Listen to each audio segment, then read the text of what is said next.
បាទសួស្តីបងប្អូនសិស្សានុសិស្សទាំងអស់ជាទីរាប់អានបាទនៅក្នុងវីដេអូនេះ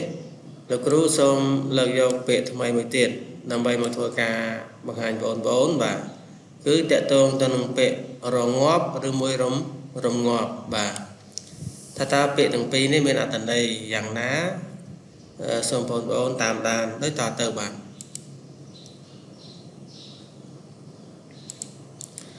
បាទពាក្យ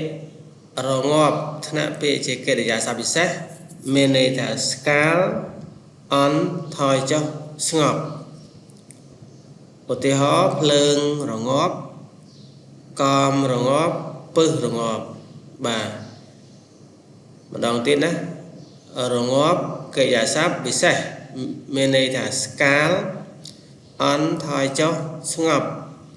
ឧទាហរណ៍ភ្លើងរងាប់កំរងាប់ពឹសរងាប់បាទខ្ញុំបញ្ជាក់ជូនថាពាក្យថាស្កាលនេះមានន័យថា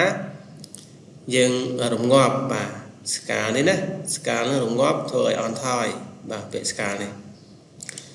ពាក្យទី2បាទពាក្យរងាប់នេះថ្នាក់ពាក្យជាកិរិយាសព្ទមានន័យថាធ្វើឲ្យរងាប់ឲ្យស្ងប់ឲ្យបាត់ស្ងាត់ឲ្យវិនាសឧទាហរណ៍រងាប់រោគរងាប់ចង្រៃរងាប់ពាក្យចម្រូងចម្រាសបាទម្ដងទៀតណារងាប់ថ្នាក់ពាក្យជាកិរិយាសព្ទមានន័យថាធ្វើឲ្យរងាប់ឆាប់ស្ងប់បាទឲ្យស្ងប់ឲ្យបាត់ស្ងាត់ឲ្យវិនាសឧទាហរណ៍រងាប់រោគ